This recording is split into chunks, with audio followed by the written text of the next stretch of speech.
I believe that this nation should commit itself to achieving the goal before this decade is out of landing a man on the moon and returning him safely to the earth. No single space project in this period will be more impressive to mankind or more important for the long-range exploration of space.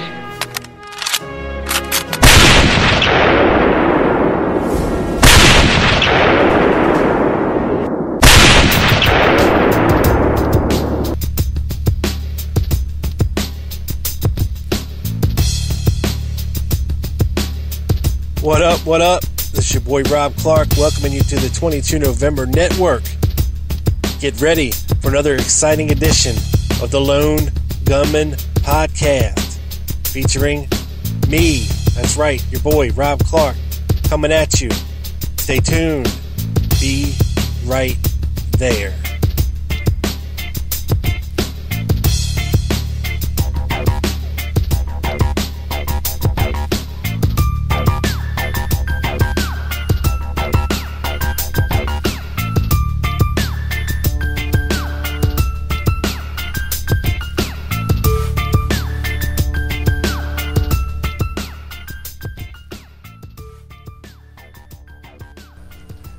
Hello, and welcome to the show, everybody. This is your boy Rob Clark on the Lone Gunman Podcast, episode number 45. Today I have a special guest named Russ LaChapelle, and we're going to be talking about the medical evidence in the case and a couple theories that he has when it comes to JFK's body and the autopsy. But before we get into that, let me first make an announcement about the Reopened Kennedy Case Australian Conference in 2015. I know it's a long way away, but look, it's in Australia. So make your plans now. If you want to go, tickets will be, let me find this here, can be bought at www.reopenkennedykase.org/ROKC Symposium-2015. And I know that's a big link, so I'm going to link it up on the WordPress site. That's 22november.wordpress.com. 22novembernetwork.wordpress.com. Go check it out. They're going to have such speakers as Vince Palomera, Greg Parker, Gail Nix Jackson, Jim DiEugenio, and Sherry Feaster. And more speakers will be confirmed as we get closer to it. They're also going to have some cool paraphernalia for people to actually show up in person. Things like Jack Ruby's jacket, some pieces of the original picket fence. The conference will be held over 2 days on the 21st and 22nd of November at the Spring Street Mercure Conference Rooms in Melbourne, Australia. Tickets can be bought for one or both days. The theme of the conference is because justice is never too late. Okay? That's going to be the theme. So, like I said, I'm going to link up where you can go get your tickets. Start planning now. The sooner you make your plans, the cheaper it's going to be. So go check that out. And now I'd like to bring on my buddy, Russ LaChapelle. Welcome, Russ, to the Lone Gunman Podcast. How you doing, sir? Very good, Rob. How about you? Doing just fine, man. Doing just fine. So before we get into things here and your theories on some of this medical evidence stuff, just let everybody know a little bit about yourself and your background and how you got interested in the case. Well, my basic background comes from when I was a little guy. I was born in 1955, so I've had the pleasure or maybe the misfortune of seeing this whole thing unfold well before Kennedy became president.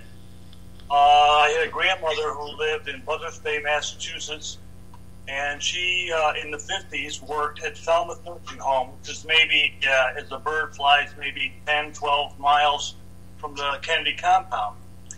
And when she worked there, the three Kennedy boys, Teddy, Bob, and Jack, used to visit the residents there. Oh, wow. And she was the administrator at the head desk, so many times she would be the first to see or interact with them as they came in. And she described their interaction with the residents as something that brought a lot of joy to them, and that the nursing home became a very jovial spot. And the Kennedy boys are very joking fellas. They seem to have what I call a kibitzing nature. And she was quite touched by it. And they gave her a couple of mementos, one of which I have a picture of the three of them as in their fairly young. This is at a time well before Kennedy was president in the 50s. So she used to, when I was small, and I'm talking 4, 5, 6, 7 years old, tell me all these stories about this interaction. And he'd sit there, and usually after dinner, in her living room, and talk about it. And it became quite a little thing in my back of my mind because I was formulating the nature of the person I was. And I found that this really set the course for some of the things that I liked as far as explorers and history and all this mystery that's involved in that, and entering into history. So I used to spend most of my summers there in Cape Cod. My parents would drop my sister and I off there, and we would spend the summer. My parents would have the summer off for the whole time before we went back to school in September. And being around my grandmother all the time, she would tell me these stories, and it was pretty interesting. So what happened was that Kennedy got shot, and really set her off because she came to love all three Kennedy boys. And for what had happened in that Falmouth nursing home during the time that she was working there. And we went to her house Thanksgiving after the Warren Commission report had been issued. Now, it's important to understand that the Warren Commission report was issued first. Exhibits were dished out afterwards. Right. So when I got to her place in Thanksgiving, she had already received the report. And I was 8 years old at the time, and I was into reading the Hardy Boys. My sister used to have the Nancy Drew books. I was more attended to the Nancy Drew books. Yeah, me too. Why? I think it's a little bit better. Maybe I think you've related to that before, Rob, that you were into that. Yep, that's what I grew up reading was the Hardy Boys, man. Yeah, because there's a lot of mystery there. You learn a lot from life and reading some of that stuff as children. Yep. And I think that's meant to be. So I started reading this thing. Here I am 8 years old, or no, I was 9 at the time when that happened.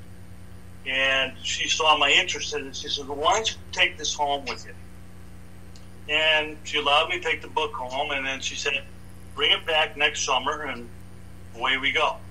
So I came very entrenched by reading just the report now. And remember, the report had the conclusion, and they saw Oswald as the lone gunman, and he did it, and he was a communist and all this other stuff, and there was no other thing to be said. This was their conclusion. Right. Very, very convincing if you don't have the evidence to back it up. Correct, and that's where the exhibits came from. So when I got back to her place in the summer, by that time, the exhibits had been issued, and she got those also. So now, here I had formulated going into that summer that, here it is, Lee Harvey Oswald, guilty as sin. And I started reading the exhibits, because when I was reading the report, they were mentioning the exhibits, but you had nothing to reference.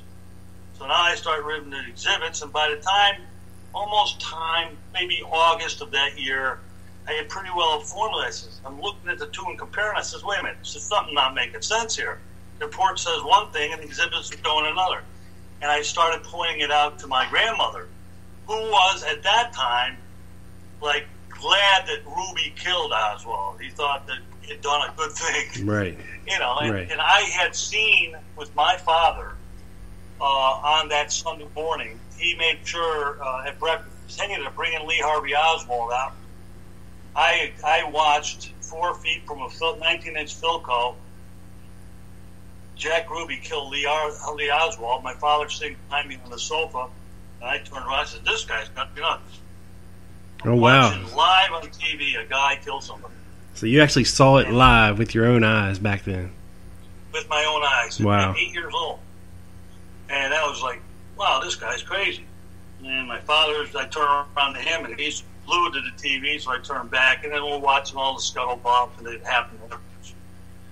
And this really, really, really touched me. This is because by the time I got to my grandmother and all this other stuff, all these things started to come together afterwards. Yeah, well, that event, you know, when Jack Ruby shot Oswald, it sparked a fire in a lot of people thinking that something a little bit more sinister was going on, that maybe was a conspiracy. You know what I'm saying? Oh, I'm sure there's people that were much older than me must have been thinking. I mean, here I am, 8 years old. I've been watching cartoons and all this stuff. You know, you see all these crazy things they used to do in laughter, but still in all, I'm influenced at that age by what is going on here, okay? So now time's starting to progress here. I'm starting to see something a little interesting here, or my mind's starting to think in a different way. And, of course, Kennedy was replaced by Johnson. And, of course, from what we can tell now, Kennedy was trying to get us out of Vietnam. And when Johnson got in there, the war started to really kick in again. And I have a big formulation from a lot of this that because Kennedy got killed in Dallas, this is kind of a Texas thing. There's a reason why he was shot in Texas.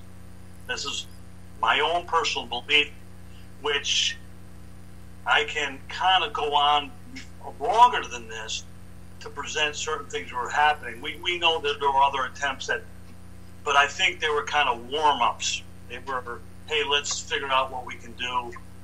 And all the necessary pieces of the pie kind of tend to show us there's a network going on. And if you examine this whole thing enough, you start realizing that everything is done for money in life. Whether it be this, if you want to believe this, happens like this, or anything, our jobs, anything we do in life, it's all about the money. It is. It's all about the money. money. How are we going to continue that? Because that's where the power is. So Johnson gets in, and the war goes on, and then Johnson steps out. He says, "I will no longer be your president for another term." And then Nixon, who I think was going to be the boy to be when he ran against Kennedy and he got defeated, he had already been groomed for that position. He was vice president with Eisenhower, and there was, Eisenhower there again was having all kinds of health problems, and Nixon really kind of, as the vice president, was warming things up, which is the formulation for some of the thought behind the Bay of Pigs fiasco. And I think that people have to really kind of look at that aspect of it, because you're now starting to get into the CIA and a lot of conjecture. And all of that all goes back to examining long before in history where FDR formulated the OSS. They couldn't create an agency like the CIA at that time because he, by governmental rule, could not do that. So he creates the OSS, a service, puts a Canadian in charge, and then the OSS starts in with some of the members that the CIA became, such as Helms, and especially Allen Dulles, and you also have E. Howard Hart and a couple other guys. And these guys are all part of what's going on, and the starting of what I call compartmentalism. Because the compartmentalism of the whole thing is very important to understand, because not everyone has to know everything that's going on. They're all doing their little pieces of the pie, and they're told, hey, this is your job, and you go on and you do what you do. And because their allegiance allows them to formulate, okay, this is what I'm going to do. I don't question, I just do. You have to start understanding who's at the top, who's in the middle, who's the little guys that they use to move around. And right. This represents to me something what I call theater. And you also see this in TV and the media, and that also brings into how the media, when Kennedy got shot, was able to be kind of manipulated into doing this and not, well, don't question that, just do this, and we saw all that going on. And so what I'm kind of getting at is that not everybody has to know all that was happening. Right. Like, for example, if the Secret Service had just done what they're supposed to do that day, none of this, we wouldn't even be having this conversation. Something as simple as checking these tall buildings, shutting the windows, watching the windows in these buildings. If Kellerman had got it off his ass and jumped in the back seat after the first shot, or Greer would have hit the accelerator after the first shot, we wouldn't be having this conversation right now. But we are, because they didn't do their job and they didn't protect the president. And the question then becomes, why not that day? Why every other day but not that day? And you can take that into a million different directions, but it's just one small part of a much bigger plan, and like you said, compartmentalized.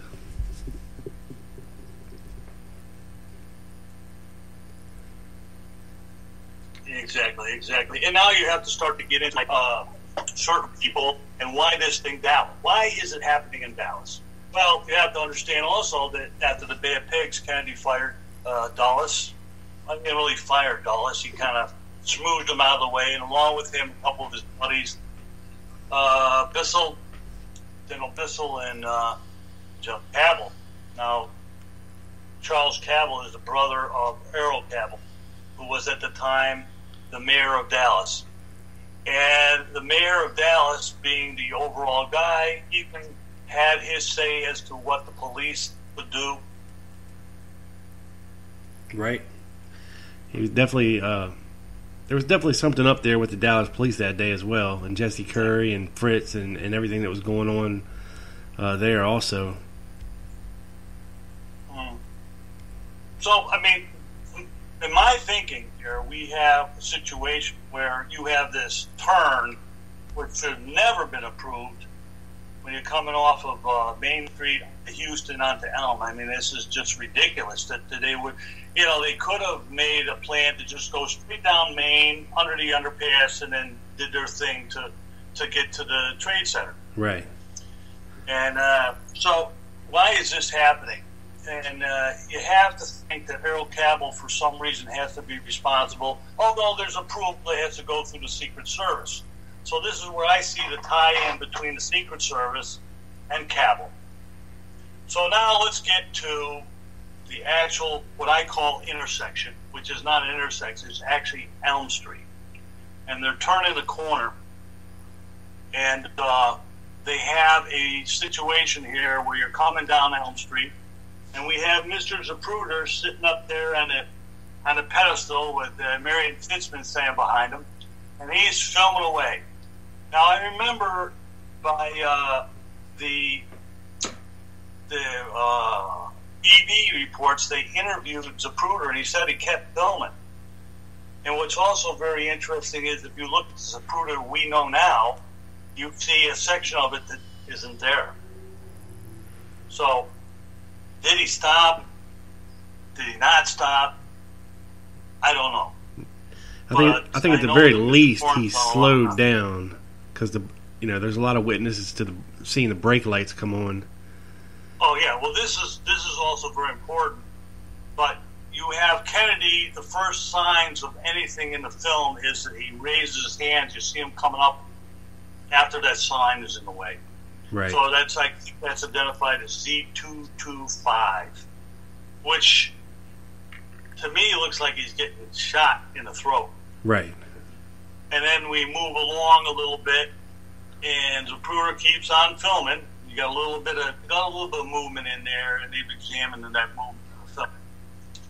And I kind of see from what Connolly's saying that he was adamant that he did not get shot by that first bullet. Yeah, and the single bullet theory calls for that bullet going into Kennedy, out his neck, making this dramatic turn, hitting Connolly in the back, going through and into his wrist and then into his thigh, left thigh. Right. And it's just absolutely ludicrous if anybody's going to believe that. It's just crazy. I mean, Connolly himself, he went to his deathbed saying, "No, this wasn't it." And his wife Nellie was backing up what he said. So I see Connolly getting hit about what we know is the Zapruder film as now, but we've seen it as getting hit about Z290, because you see his body movement in relation to what Chippy said, that he turned to his right, and then as he was turning back to his left, he was hit. So that's at a point before E323, where you see Kennedy's head going back and to the left. So here's the identification of what we can see in Zapruder as 3 shots.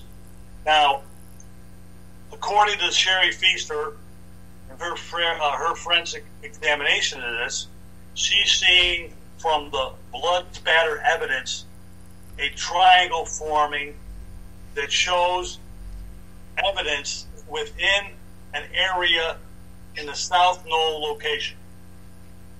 So, you can take that for what it's worth. That's a continue within itself. I always believed before she came out with this that the grassy knoll shot was a 323. I'm not so sure, and maybe there was even another shot, whether it hit or not. David Mannix examined this. He can do it his thing. We can't actually prove it at this point. We're getting closer. Yeah, so anyways, I don't know exactly what to make out of that South Knoll shot, because if one did come from there, I gotta believe something happened on that grassy knoll. You know what I'm saying? On the North Knoll. Absolutely. You had too many people that saw too many things. Sam Holland had a very graphic diagram that he drew, and the smoke that people had seen. And Lee Bowers. Up on there trying to find out what's going on after the assassination. But going back a little bit here, you have Greer, and you can see from the next film that there's a headlight, a tail light that is on. Exactly. Now, he says he never stopped that vehicle, but the Newmans and several other people saw that thing at least come to a short stop for a short, brief time. And that was before Z323. So, take that for what it's worth. Because what's he doing stopping this vehicle in the middle of all this nonsense going on? Because in my mind's eye, we have another shot from the South Knoll at 225 going into the windshield between Kellerman and Greer, between Nellie and John Connolly, and hitting Kennedy in the throat. This is my theory.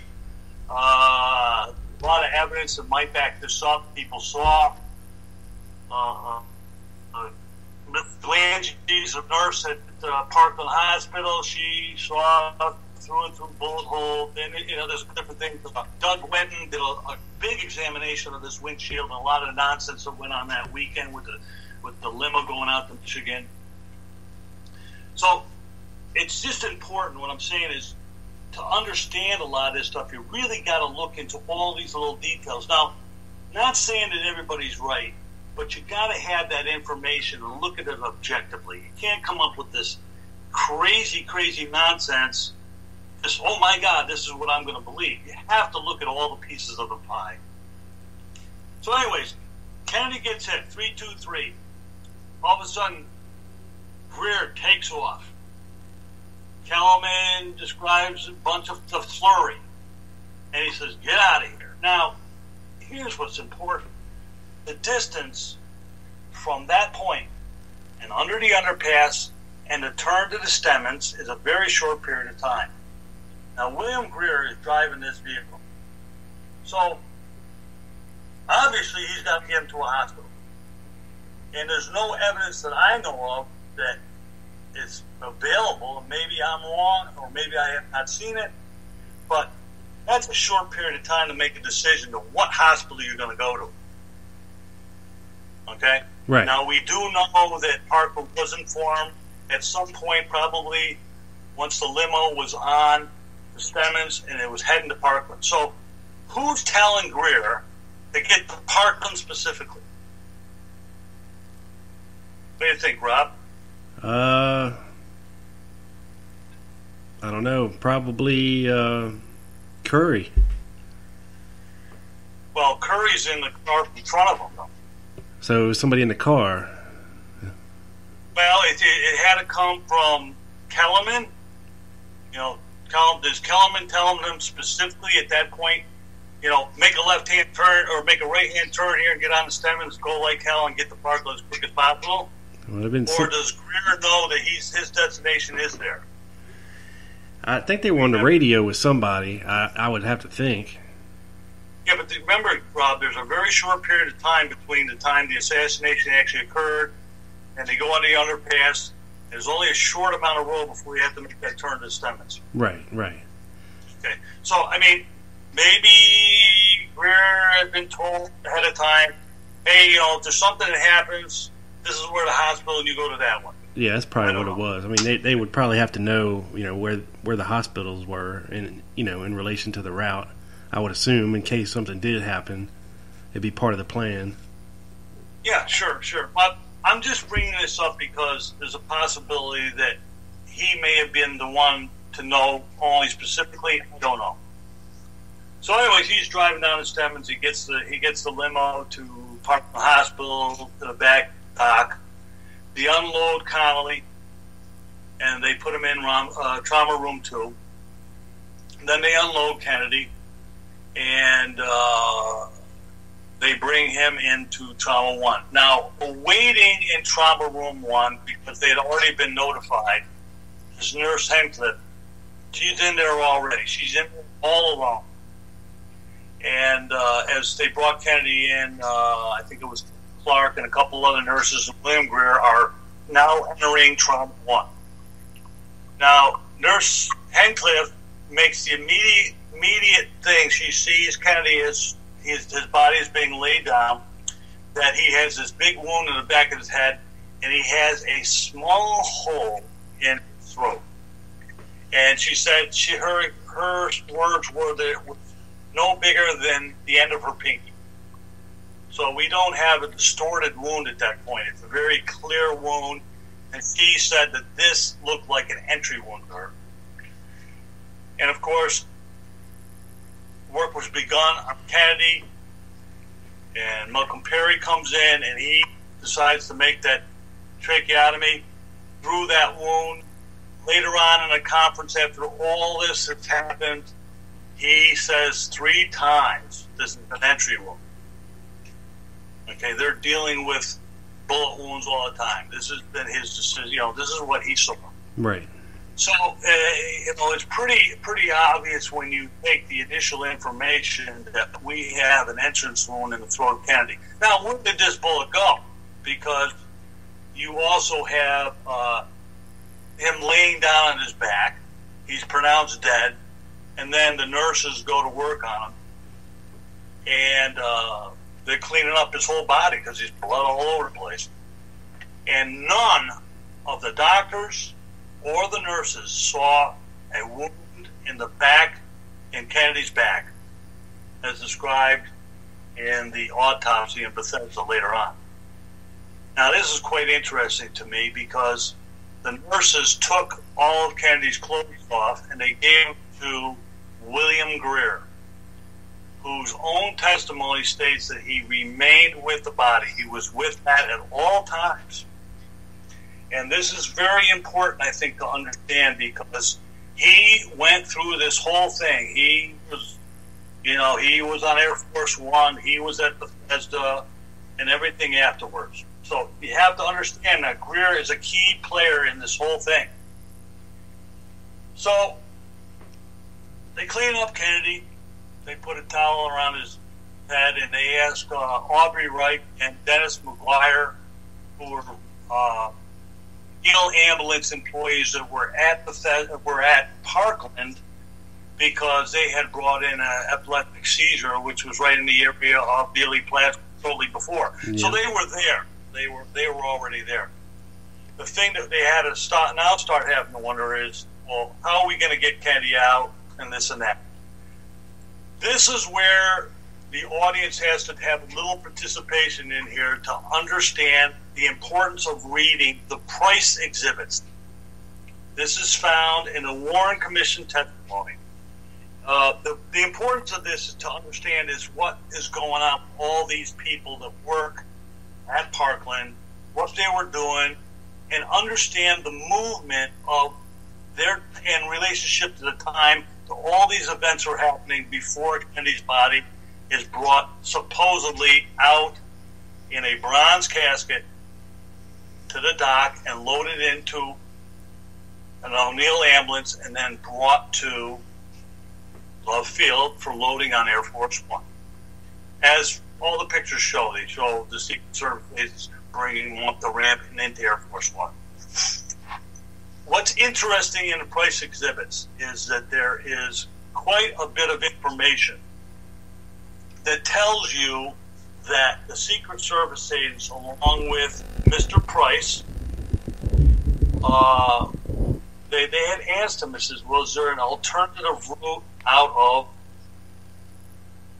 of Parkland other than the way he came in through the dock?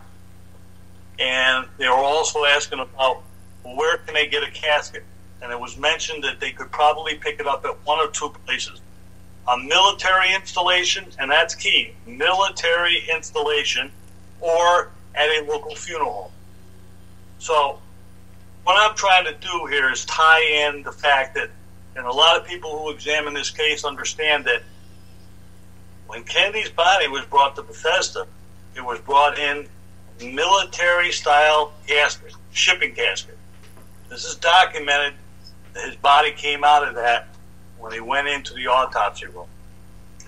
That's right. And Russ, real quick, everybody wants to go back and listen to my interview with Dennis David, who was the chief of the day at Bethesda, received Kennedy's body in that metal shipping casket that day.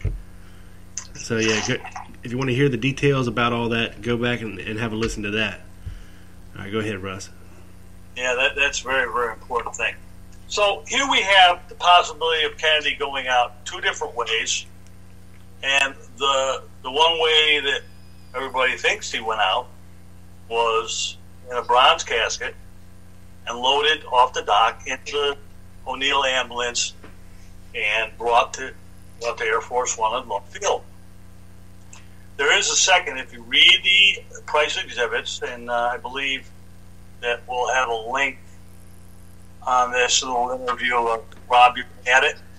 Yeah, we'll put up all relevant links to everything we're talking about here today over at the website. Most definitely. Yeah, okay. Because if you read, and it's important to read all of it, you can't just read a portion of it. You have to understand these people that are involved in this whole thing. The Secret Service asked Mr. Price to show them another route out of the hospital, and it's through a tunnel, which is in the opposite direction from where the dock is. Now, the thing about this is that everybody thinks through what's going on that Kennedy's coming out of that hospital within a bronze casket. All the evidence that we know of right now shows that to be. But as often is the case in this wonderful little novel or story or whatever you want to call it, things aren't quite as they usually are. And we know that obfuscation plays a big hand in this whole thing because we can't figure the case out. We can't completely, we're getting closer, but we can't figure it out. So that information exhibit will show you that, hey, possibly we have a military casket possibly at Parkland Hospital at that time. We also have no visible back wound observed by anybody in Trauma Room 1. And we have Aubrey Wright and Dennis McGuire, O'Neill ambulance people, already there, loading Kennedy's body into a bronze casket that was brought to Parkland by the owner of the O'Neill funeral parlor, an O'Neill. He was called by, he was hooked up by one of the nurses and Clint Hill made that phone call. And they said, bring the nicest one you got, which is the creation of the bronze casket. Well, Mr. O'Neill, at that point in time, everybody in his funeral parlor was on lunch. And he had to get that bronze casket into one of the O'Neill ambulances, which ended up being the white ambulance that you see Kennedy being taken away from Parkland Hospital. That's the bronze casket came in with him after he had delivered it. Now, at that time, Mr. O'Neill, the bronze casket was in display at his funeral parlor, and he had 2 green oxygen tanks in that casket. They were put there just for convenience sake to keep him out of the way. It was just how it was. And because he was there all alone, he just left it in there. Now, there is documentation of this. And he also has said that he put in there a body bag. So now you have the bronze casket loaded by Vernon O'Neill, the owner of the ambulance, of the funeral parlor, the whole service, by himself, loading the bronze casket into the O'Neill ambulance, drives it to Parkland Hospital, where the bronze casket is brought in. And the 2 other employees were already there, are asked to help put Kennedy's body in the bronze casket, and they do that, and it is documented. Well, they close it up, they seal it. They seal the bronze casket. Then at that point, everybody was asked to leave Trauma Room 1. Now, here we get into a little bit about how obfuscation continues. Mayor Errol Cabell was outside that door at that time, and he ended up coming into Trauma Room 1 with Jackie Kennedy for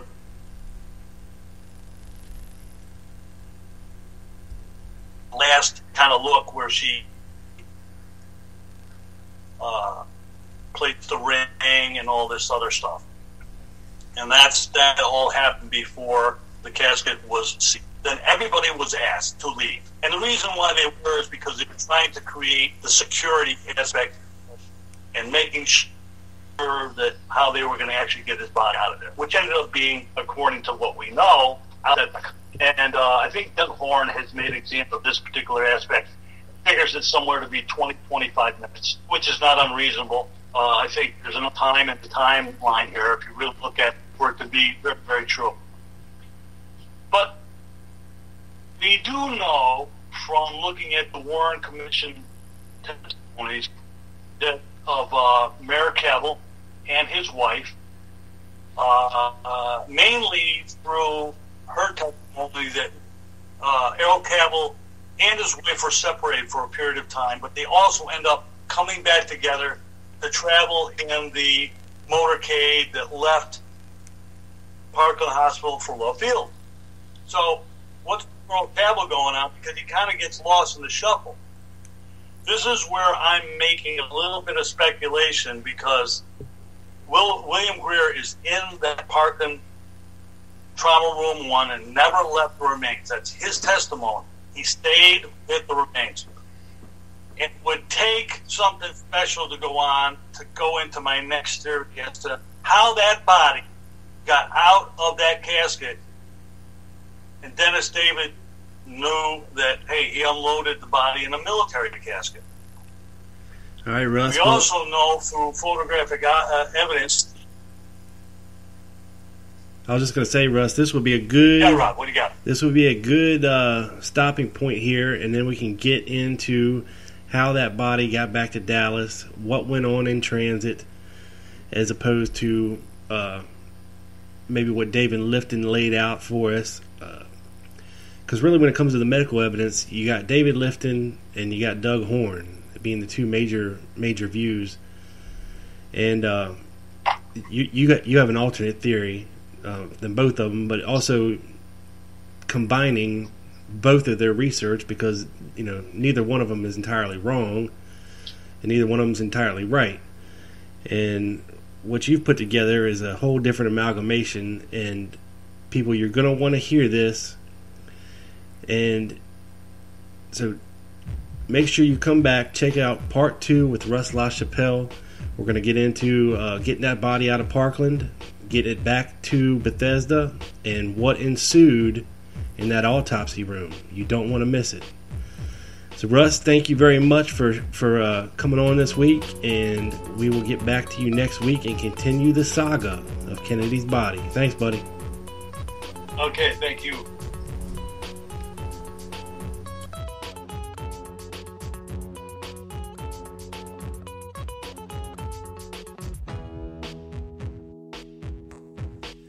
Make sure you head over to 22novembernetwork.wordpress.com for all relevant information involving this podcast.